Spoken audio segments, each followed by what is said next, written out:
अगर आप भी रोजमेरी ऑयल का नाम देखकर इस वीडियो में आए हैं तो यहीं पे रुक जाइए, क्योंकि आज की इस वीडियो में मैं डॉक्टर मदिया भाईनी आप सब लोगों के लिए लेकर आई हूँ इतना जबरदस्त सा रोजमेरी ऑयल जो कि मैं खुद इस्तेमाल कर रही हूँ और उसके जो रिजल्ट्स है वो खुद आपकी नजरों के सामने एविडेंट है। इतने प्यारे बाल आपके भी हो जाने वाले हैं। अगर आपको गंजपन था तो वो गंजपन चला जाएगा, डैंड्रफ है तो डैंड्रफ का भी इलाज है ये रोजमेरी, अगर आपके स्प्लिट एंड्स है तो उसको भी भगा देगा ये रोजमेरी, अगर आपके बाल जेनेटिकली जा चुके हैं यानी आपके खानदान में हेयर लॉस की प्रॉब्लम है, बस रोजमेरी को इस तरीके से कंसिस्टेंटली अप्लाई करना स्टार्ट कर दीजिए और जादू कुछ ही महीने में आपको दिख जाने वाला है। अगर आपकी चोटी पतली हो गई है, बाल बहुत लंबे थे लेकिन बहुत पतले हैं, तो उन्हीं बालों को मोटा करेगा ये रोजमेरी।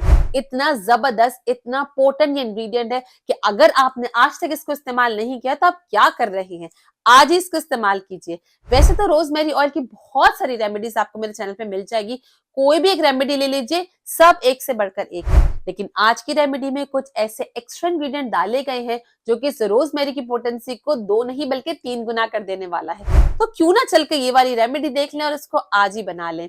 इस रेमेडी के लिए सबसे पहले जो आपको चीज चाहिए होगी वो होंगे आपके रोजमेरी की लीव्स। आप चाहे तो फ्रेश ले लीजिए, चाहे तो ड्राइड ले लीजिए। रोजमेरी का प्लांट भी मिलता है, आप चाहे तो वो भी लेके रख सकते हैं।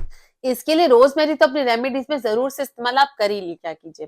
अब इसमें जब आपने 2 चम्मच या 1 मुट्ठी भरकर आपने रोजमेरी ऐड कर दिया, अब इसमें मैं डालूंगी अपना बेस ऑयल। ये बेस ऑयल आप अपने हिसाब से चेंज भी कर सकते हैं।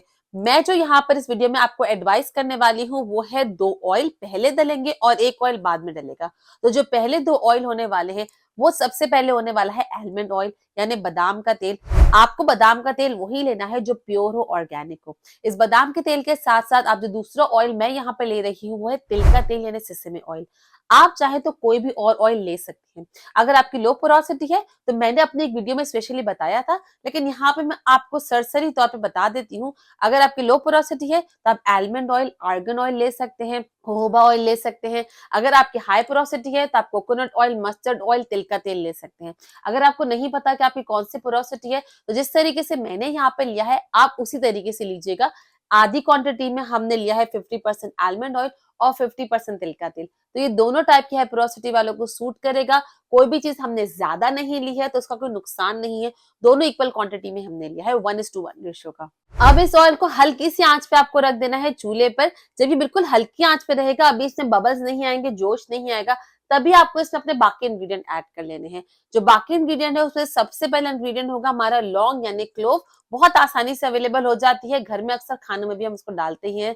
अब आपको लौंग कितनी लेनी है, आपको ले लेनी है 3 से 4 लौंग। इसमें आपने डाल दी और फिर अब ऐड करेंगे अपना नेक्स्ट इंग्रेडिएंट जो कि हमारा होने वाला है यहाँ पर फेनुग्रीक सीड्स यानी मेथी दाना। मेथी दाना भी आपको तकरीबन 1 से 1.5 चम्मच लेना है। ख्याल इस बात का रखना है कि रोजमेरी के निस्बतन कम हो। आप अंदाजे से डाल सकते हैं, लेकिन जितना आपने रोजमेरी लीव्स डाले थे उससे कम ही आपको फेनुग्रीक सीड्स डालना है यानी मेथी दाना डालना है। अच्छे से जब ये स्लो आंच पे पक रहा होगा फिर आप अपना नेक्स्ट इंग्रेडिएंट डाल देंगे जो कि हमारा होने वाला है कड़ी पत्ता। कड़ी पत्ते भी आपने उसमें अच्छे से डाल लेने हैं। मोस्टली लोगों के घर पर फ्रेश कड़ी पत्ते अवेलेबल हो जाते हैं। फ्रेश कड़ी पत्ते यानी जो अभी अभी आपने झाड़ से तोड़े हैं, जो बिल्कुल फ्रेश होंगे ना, उसको पहले आप हमेशा वॉश कर लीजिएगा। वॉश करने से गंदगी, डर्ट, मट्टी, जाले सब निकल जाते हैं। अगर ड्राइड है तो ड्राइड कड़ी पत्ते भी डाल सकते हैं। मैं यहाँ पे ड्राइड करी लीव्स डाल रही हूँ।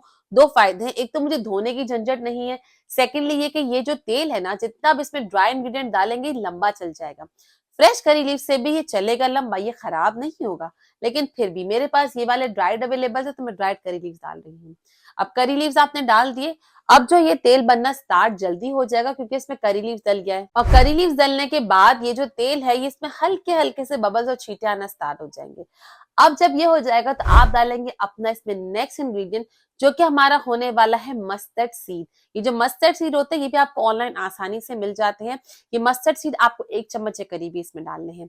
इन सारी चीजों को आपने डाला, अच्छे से इसमें मिक्स किया और इस तेल को पकने के लिए रख दिया। बिल्कुल स्लो आंच पे रखेंगे, इसमें टाइम लगेगा, 20 से 25 मिनट भी लग सकता है, डिपेंड्स कि आपका चूल्हा कैसा है, चूल्हे की फ्लेम यानी आंच कैसी है। 20 से 25 मिनट के बाद जब ये अच्छे से पक जाएगा, कलर इसका थोड़ा सा चेंज हो जाएगा, ज्यादा चेंज नहीं होगा, हल्का सा चेंज हो जाएगा। और जो इसमें इंग्रेडिएंट हमने डाले थे स्पेशली कड़ी पत्ता, वो कुछ इस कंडीशन में आ जाएगा। जब ये हो जाएगा चूल्हे से हटाएंगे और इस पॉट को आप ढक के रख देंगे। इस और को ढक के रखना जरूरी है, इसको फौरन मत छान लीजिएगा। इसको ढक के रखिए, पूरी रात के लिए ढक के रखें। अगर आपने इसको सुबह बनाया है तो आप इसको रात तक यानी तकरीबन 10 से 12 घंटे एटलीस्ट ढक के रखेंगे और फिर ही आप इसको खोलेंगे। अगर आपने एक रात में बनाया है तो उसको अगले सुबह खोलिएगा। अब आप जब इसको खोलेंगे तो इस तरीके से हल्का सा गाढ़ा हो चुका होगा और इसके सारे पोटेंट इंग्रेडिएंट जो हमने गरम गरम बंद किया था ना, सारे अच्छे से इंग्रेडिएंट इस ऑयल में अब आ चुके हैं। अब इस ऑयल को आपको छान लेना है। जो भी इसके इंग्रेडिएंट बचे हैं ना, आप उसको यूज नहीं कीजिएगा, वो आप किसी काम के नहीं है। ये जो तेल बन के रेडी हुआ है ना, आपको इस तेल को छानकर किसी शीशे की बोतल में रखना है। अगर शीशे की बोतल नहीं है तो कोई ऐसी बोतल ले लीजिए जो कि अच्छे से प्रिजर्व हो सके और जल्दी खराब ना हो। इस ऑयल को आप स्टोर कर सकते हैं महीनों महीनों, ये खराब नहीं होता। बस शर्त है कि आप इसमें कोई भी ऐसा डर्ट या पोल्यूशन वाला एलिमेंट ना ऐड कर दे। तो अब इस ऑयल को आप रख सकते हैं, लेकिन आपको अगर याद होगा तो मैंने बताया था कि इसमें हम एक तीसरा ऑयल भी ऐड करने वाले हैं। वो कैसे ऐड करेंगे? वो आप ऐड करेंगे जब आप इसको लगाने लगेंगे, यानी जब इसका एप्लीकेशन का टाइम आएगा। वैसे तो आपको इसको हफ्ते में 2 से 3 दिन जरूर अप्लाई करना है, लेकिन इसको अप्लाई किस तरीके से करना, इसकी टेक्निक थोड़ी सी डिफरेंट है। आपको क्या करना है, आपको ले लेना है थोड़ा सा ये ऑयल, जितना भी आपको लगाना है। फॉर सपोज आप आधी कटोरी की जितना अपने बालों में लगाते हैं, तो उस आधी कटोरी से भी कम आप इसको लेंगे, क्योंकि इसमें भी हम और चीजें ऐड करने वाले हैं। ये थोड़ा सा हमने ऑयल ले लिया और उसमें हम थोड़ा सा ही ऐड करेंगे कैस्टर ऑयल। अब मुझे पता है आपका सवाल आएगा कि हमारे लो पोरोसिटी वाले बाल है, हम कैसे कैस्टर ऑयल इस्तेमाल करें? आप बिल्कुल इस्तेमाल कर सकते हैं, क्योंकि हम अपने बालों में डायरेक्ट कैस्टर ऑयल तो नहीं लगा रहे, हम तो उसको बाकी ऑयल में डाइल्यूट करके लगा रहे हैं, और वो ऑयल तो ऑलरेडी पका हुआ है और कैस्टर ऑयल हम उसमें अलग से ऐड कर रहे हैं। तो आपको बिल्कुल भी डरने की जरूरत नहीं है। कैस्टर ऑयल इतना फायदेमंद ऑयल है ना, कि अगर आप इस बात से डर रहे हैं कि लो पोरोसिटी हेयर हम कैसे इस्तेमाल करें, तो ट्रस्ट में आप बहुत बड़ी चीज मिस कर रहे हैं। प्लीज इसको मत मिस कीजिए। आप इसको जिस तरीके से मैं बता रही हूँ उस तरीके से इस्तेमाल जरूर करके देखें। ज्यादा नहीं तो 3 महीने तो जरूर इस्तेमाल कीजिए, आगे आप खुद ही इस्तेमाल कर लेने वाले हैं। अब जितना आपने वो तेल लिया था पका हुआ तेल, उसमें आपने थोड़ा सा कैस्टर ऑयल डाला, तकरीबन 1 चम्मच के करीब इनफ हो जाएगा। और फिर आप उसमें डालेंगे थोड़े से रोजमेरी एसेंशियल ऑयल के ड्रॉप्स। आपको रोजमेरी एसेंशियल ऑयल के ड्रॉप्स पके हुए तेल में नहीं डालना। जब आप अलग से निकाल लेंगे, आधी कटोरी 1 कटोरी अगर आपके पास है, तो तकरीबन आपको उसमें 5 से 7 या 10 के करीब रोजमेरी एसेंशियल ऑयल के ड्रॉप्स डाल लेने हैं। इतना इनफ हो जाता है। अब क्या होगा, तीनों चीजों को अच्छे से मिक्स कीजिए और फिर आप अपने बालों में और स्कैल्प पे लगाइएगा। हल्के से लगाइएगा। अगर आपका हेयर फॉल बहुत ज्यादा है, सिर्फ टच करने से ही बाल निकल आते हैं, तो मसाज करने की फिलहाल जरूरत नहीं है। जब आहिस्ता आहिस्ता कर हेयर फॉल कम होगा कुछ महीनों में, फिर आप मसाज कीजिएगा। लेकिन अगर आपका हेयर फॉल थोड़ा बहुत ही है, अगर आपको बाल मोटे करने हैं, हेयर फॉल का कोई प्रॉब्लम नहीं है, अगर आप चाहते हैं डैंड्रफ खत्म हो जाए, आप चाहते हैं कि बालों में से सेंसिटिविटी खत्म हो जाए, इचिंग खत्म हो जाए, खुजली बिल्डअप खत्म हो जाए, फिर आप मसाज कर सकते हैं। मसाज की भी एक टेक्निक ऑलरेडी अपने चैनल पे बता चुकी हूँ, यहाँ पे आपको थंबनेल दिख रहा होगा। आपने इसको मसाज करना है, आपने इसको रहने देना है कम से कम 2 घंटा और ज्यादा से ज्यादा ओवरनाइट। काफी मेरे पास कमेंट ऐसे आते हैं कि हम तेल लगाते हैं उसको 2 दिन रहने देते हैं। इस तरीके से प्लीज मत किया कीजिए, क्योंकि उससे आपके बालों में बिल्डअप हो जाता है। फॉलिकल्स को एयर नहीं मिलती, फॉलिकल्स को जगह नहीं मिलती कि वो ब्रीद इन कर सके। तो उससे क्या होता है, तेल लग गया, पॉल्यूशन लग गया, आप बाहर कहीं गए डर्ट लग गया, इस तरीके से आपका बिल्डअप बढ़ता रहता है। इसके लिए तेल को मैक्सिमम 8 से 10 घंटे 12 घंटे रखें, फिर वॉश कर लें और मिनिमम 2 घंटे रखा कीजिए। अब इसका वॉश कर लेंगे। वॉश के लिए शैम्पू मेंबरशिप वाला दी बेस्ट है। अगर आपको लगता है कि आपको मार्केट बेस्ड शैम्पू चाहिए, तो मार्केट बेस्ड शैम्पू भी आप इस्तेमाल कर सकते हैं।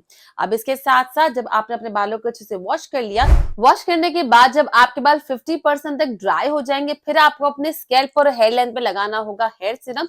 हेयर सीरम मैंने अपनी वीडियो में चैनल्स पे एक नहीं बल्कि बहुत सारे बताए हैं।